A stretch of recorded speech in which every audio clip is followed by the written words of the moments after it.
Hello, everybody, and welcome to the Spoiler Warning Podcast. This is review number 791 with a review of Black Bag. I'm Christopher Schnese. And I'm Stephen Miller.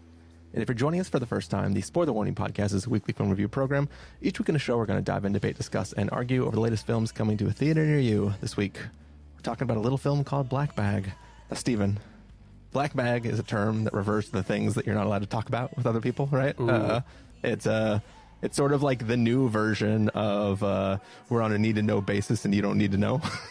Right. It's like the safe word almost. It's saying like you've gone too far in this conversation. Yeah. How quickly are you going to start adopting Black Bag as a thing you just use in normal casual conversation? I mean, if I had watched this movie with my wife, probably a lot. But because I watched it alone, I feel like it's only if you and I have a conversation and I somehow need to hide something, I would like to use it more. I think it is a very elegant use case. You did use it for me jokingly in text when we were setting up this recording time. So I know you're keen. How about you? Have you applied it yet? Did Jamie watch it with you? Jamie did not watch it with me. I'm in sort of the same problem with you. What's funny is technically it's the perfect thing for you and I to use now because people don't know this on the podcast necessarily, but you and I were formerly employed by the exact same company, and now we're slightly differently employed by different companies, technically. Yep. So now we literally have work stuff that is Black Bag that we're not allowed to talk to each other about. Yeah, we have things we can't talk about, and we do intersect probably in strange ways. So it's actually, we're basically Michael Fassbender and Cate Blanchett. We're pretty much identical. Yeah, we'll let the listeners decide which one of us is which, but... Yeah, I don't like to choose. I want them to choose. But yeah, I'm excited for us to be able to throw Black Bag into our text and conversations with each other moving forward. Yeah, I'm a big fan. I guess BB isn't a good shorthand. It could mean too many things. I guess just say Black Bag. Yeah. Is there an emoji of like a black bag, like a purse? I'll look that up. You can ban. Well, can't ban for too long, Stephen, because I was about to try to get into this episode. I see a brown briefcase emoji. I don't see a black bag, unfortunately. It has a similar alliteration. It just doesn't sound as cool still as BB. Black Bag. Yeah. We'll know what it means. Yeah, we'll make our own. All right, Stephen, you ready to get into this review? I'm ready. Let's take a listen to the trailer for Brown Briefcase and then come back and give everybody a review. Where are you off to? Black Bag. Right. You asked how it works. To be with someone in this business, this is how. You each know what you know, and you know what you'll do, and you never discuss certain things again. I watch her, I assume she watches me. I would do anything for you. Would you? Yes. If a situation presents itself, would you choose your marriage over everything else? My devotion to my marriage is my professional weakness. Love you. You got a breach. What did you do? One of our people stole something. Something extremely valuable. You cannot imagine the damage. Find the leak. How long do you think you'll need? Give me 2 weeks. Thousands of innocent people will die. Okay, 1 week. Who's the suspect? Your wife. I can feel when you're watching me. Sorry. I like it. When you can lie about everything, when you can deny everything, how do you tell the truth about anything? I need a satellite redirect, but this has to be unofficial. You are one naughty husband, George. You think this isn't normal? The way you're doing this, just so you know. What's on the menu? Fun and games. Is it true? No one can lie to you? I don't like liars. If it is Kathryn, do you really think you can do it? I don't know. Maybe this is all your greatest game, George. It's a very dangerous line of work. I'll say.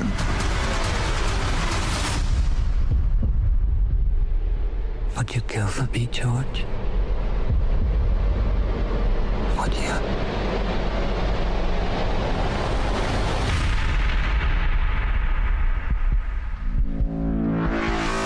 So that was the trailer for Black Bag, which is the story of a MI6 agent who has been given a list of names of people within the company who may be working against the organization. And one of the people on that list turns out to be his wife. And this is the story about what the hell's going on and what he's going to do about it. Stephen Miller, what did you think of Black Bag? So I saw the trailer for Black Bag roughly 1,000 times. For some reason, I guess it was just a dry month the last couple months. There weren't a lot of big movies coming out, so this was playing repeatedly whenever I would catch anything else. And I wasn't that excited about it from the trailer. It seemed like a little trying too hard to be seductive. I didn't totally buy the characters. There was something about it where this was my second most anticipated movie of the weekend that we were watching. Like, I was not that into it. And my perception from a trailer is crazy because this movie rules. This movie kicks so much ass. From the moment it opened with this long oneer of a tracking shot, basically following Michael Fassbender into a crowded club to a meeting and then back out, I was like, I'm in the hands of classic Soderbergh, like all style, incredible, vaguely experimental, but knows how to package it in something kind of glossy and fun Soderbergh work. And this movie just kept that the whole time. I think this is the coolest Steven Soderbergh has felt in a very long time for me. Like, No Sudden Move was very cool, but otherwise I think you have to go back to like Magic Mike, in my opinion, to get something that I think is just so confidently stylized this way. And I think it's the most polished and satisfying and even longer. Like, I think this movie is just really, really, really awesome. And whether you love it or not will probably depend on how much you care about plot or how much you dislike MacGuffins. Because this movie, it is really framed around one giant MacGuffin that, like, you know is going to be one. Like, you just have to assume from the runtime of the movie that you are not going to dig in and have some kind of twisty plot where you unravel layer after layer after layer. Like, this movie is mostly a vibe. Specifically, it is the vibe of a very tightly wound spy who has to keep his work and private life very separate and erects these kind of high walls internally in terms of what he can show to other people, what he can think, what he can probe at.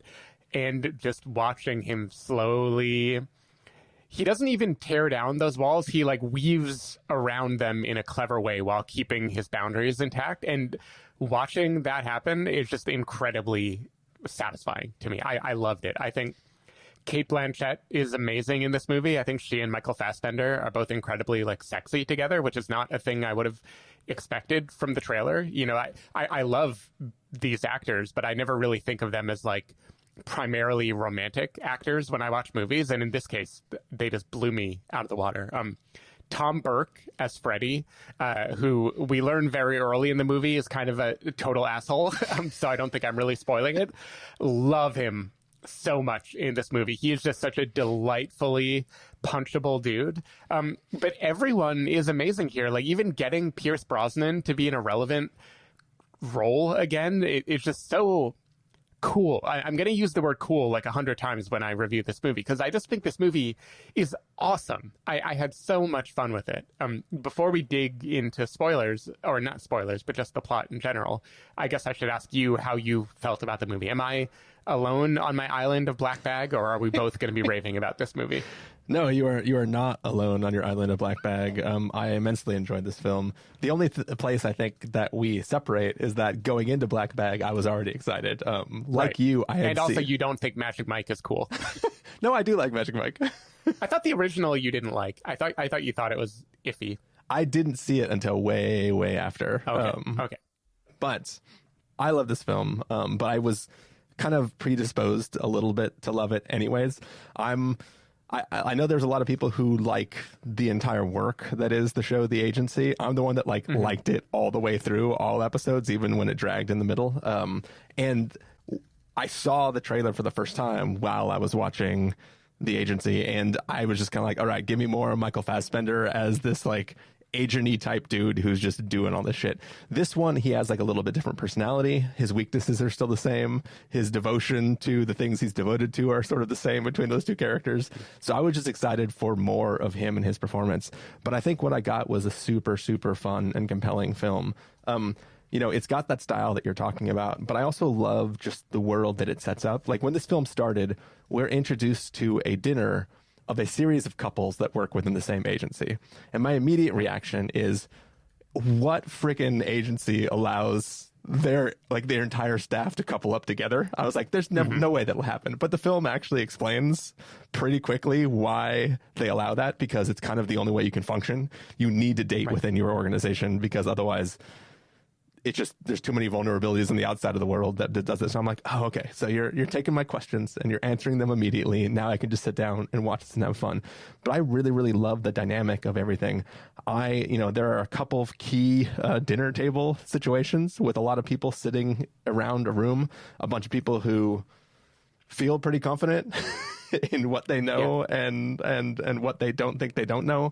And I really loved the tension in all those scenes and just what it brings to literally to the table for all of those conversations. And I wanted more of it. There is an amazing polygraph scene in this film. And like every moment where the people are talking and sort of getting at it, one of the characters is a therapist, and her ability to dialogue with different people in different ways is really interesting. Like each character, it's, in a heist film, right? Like there's everybody who's good at this one thing. In this film, it's like, what if the heist was truth? And everybody was kind of holding it. And like the way they stack the deck with who is good at what, I can see how people might complain, as you said, like the MacGuffin or the Fassbender of it all. Like he seems to have a lot of answers. They don't always show the work, right? He just already knows what he knows. Like, I don't like when people lie to me. He always seems to have the information he needs to the exact sort of outcome from any conversation that he has. But it's one of those things where like you buy it, it's just like that's his superpower kind of. You're kind of just like, yeah, he just fucking knows. And I just found this film incredible. I think when I sat down, this film's only like 93 minutes or something like that, right? I know, I love it. One of those beautiful movies where the runtime starts with a 9, which is what you love to see that over the weekend when you're recording something. I would have watched this film forever. Oh, for sure. Don't get me wrong. Knowing how good it is, I would have loved it to be longer. But being able to make a movie this good and tightly in and out, it's just, Soderbergh is the king. Like, he's just so good at these kind of slick, satisfying movies. Like, when I sat down, though, I saw that, because I looked it up right before I started, and I was like, oh, this feels short. And, like, at Alamo, they bring the check like 45 minutes, and I was like, there's no way, there's only 45 minutes left. Like, what the hell's going on? It just felt too soon, and I knew I wasn't going to be able to just sit in this forever. But I loved every second I was in it. I love what they're doing with whatever MI6 is doing here. It was really, really fun.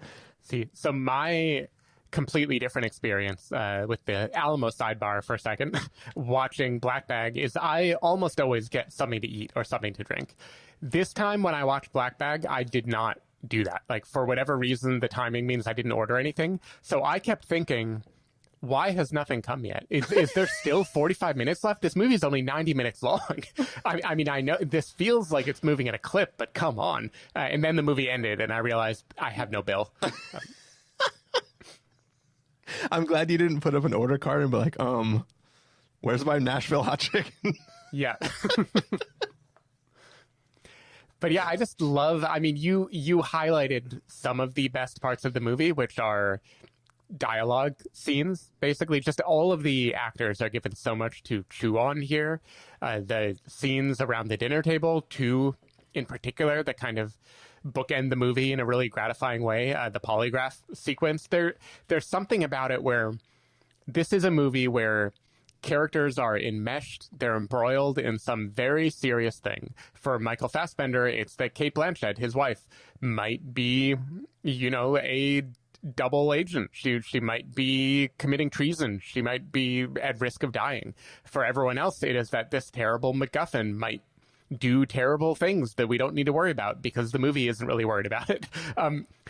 But in the backdrop of this tense kind of cat and mouse thriller of a movie, everyone is so grizzled and world weary, and they live in a world where the stakes are always very high. So they almost don't care. Like, they care, but they are joking at each other. They're mocking each other. They're like withering and wry in the most delightful way to watch.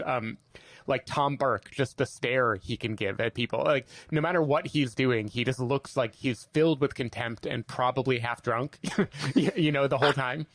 Or to me, one of the MVPs of this movie is Marissa Abella, who plays Clarissa, Tom Burke's girlfriend. She plays off the other characters so well because she is more emotional, she's more openly willing to express delight or sadness or anger or things like that. And the way she kind of teases these stone-faced killers around her is just so much fun. I mean, this movie is just always fun. It is having so much fun with its own premise.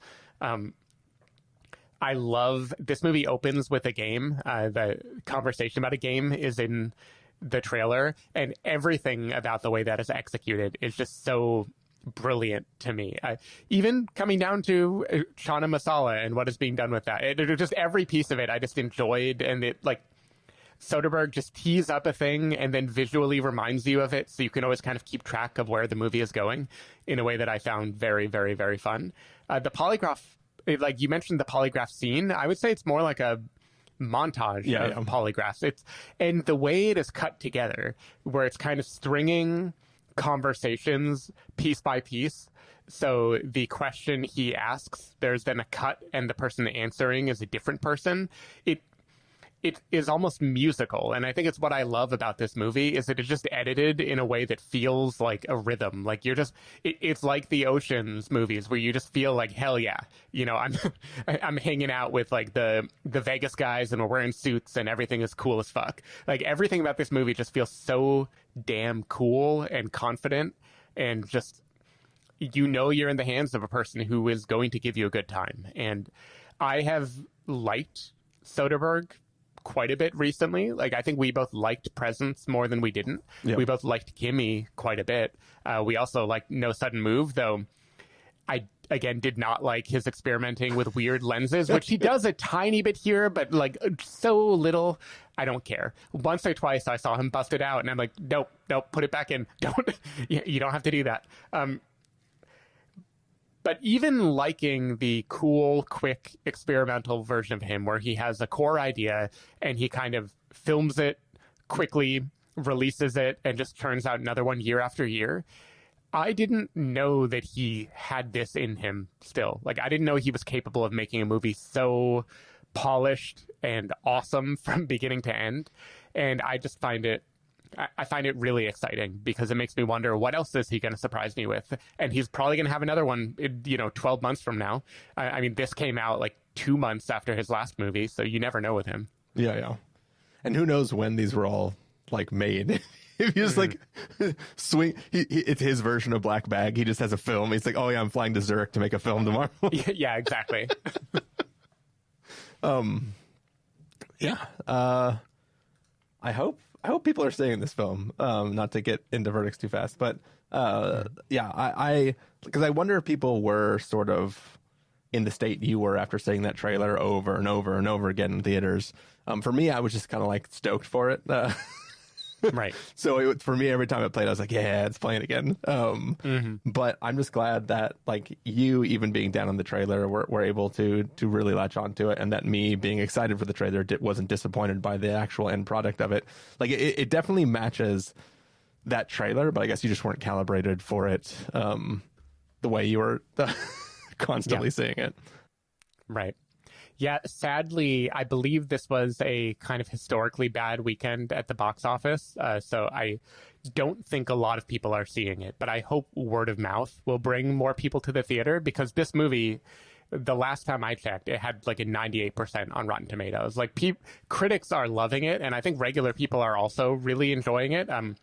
Even though you sent me one screenshot of a video that implies that maybe not everyone is in love with this movie, but I think this is the kind of thing that is. I know I need to find a synonym for it, but it isn't just a good movie. There are plenty of good movies that you can't get a word of mouth around because good can feel like homework. Like, good doesn't necessarily mean I will enjoy myself, but this is a fucking cool movie. Like, this is a movie that when you watch it, you want to tell people, go to the theater, watch it. It is so cool. You're going to love it. And I hope it can turn around. I'm afraid. I think it made like 7.5 million this weekend, and it was expected to do better than that. So it's kind of a bummer. I'm kind of surprised too. Like, in general, box office was down this weekend, and I guess it makes sense across the board. But I feel like every single streaming platform just had a spy show, like a spy/agency type show that just ran. And I think for each of the networks respectively, I think people were kind of into it. So I feel like people are primed, like I was, for this film to come out. So I'm kind of sad that if not enough people are seeing it. But if this ends up dropping on VOD soon, then I'm sure it will it'll gain in popularity once it becomes available to people. Yeah, I hope so. And it, not worth doing spoilers for this, right? I don't think so. I mean, don't get me wrong. I'm talking about the MacGuffin and about the plot not mattering, but the plot machinations are very fun to twist and turn along with. It's just you don't need to really care about why you're doing them. But there is a ton of cleverness in how this movie is constructed. Like, there are multiple times when something happens, and then later, true to a spy drama, you learn that thing you thought implied agency on behalf of a character was actually them falling into a trap. And like, it is very gratifying to watch, but I don't think it's the kind of thing you need to dig in spoilers and unpack, or, as the screenshot you showed me, talk about the ending and explain it. Like, this movie is nothing if not gratifying and self-explanatory. Yeah. Cool. Well, then I guess it's time to get to verdicts, Steven. If you were going to say must see, recommend with a caveat, wait for rental, pass the caveat, or a must avoid, what would you give it? Must see. I think this movie is great. Again, I think it's Soderbergh's best movie in a very, very long time. I'm not a completist, but God, I might want to go all the way back to the Ocean's movies or something. Like, I don't think he has been this extremely solid in a while, and I'm very excited for it. Yeah, it's a must-see from me as well. Love this film, had an amazing time with it, and I hope everybody listening, and I know that's not that much of you, y'all should go see this movie. Yeah, with your powers combined, you can fill one row in the back of one of the smaller theaters in your town. Yeah. I have a list of names. You're all on it, and I'm inviting you to dinner at your local theater, and I need you to come see it. But yeah, that is going to do it for our review of Black Bag. Stephen Miller, people want to find you throughout the week. Where can they do that? People can find me at Threads or Blue Sky at sdavidmiller or sdavidmiller.com. People can find me at ChristopherInRealLife.com or ChristopherIRL on a number of social platforms. You can find the podcast over at thespoilerwarning.com, where you can get a bunch of the back episodes of the show. If you want to subscribe to the show, you can do so on Overcast, YouTube, Apple Podcasts, or wherever podcasts are found. If you want to know when the episodes go live, you can follow us at twitter.com/spoilerwarning, facebook.com/thespoilerwarning, or instagram.com/thespoilerwarning. If you want to get a hold of us directly, you can send an email to fans@thespoilerwarning.com, or you can use the contact phone on our site. Music for this episode will come from a track selected from artlist.io, so hopefully you're enjoying that. Yeah, that's it. Short episode, but short film. Yeah. Proportionally, this is a normal length episode. But please go see this movie, and we'll see you next time. Bye. Bye.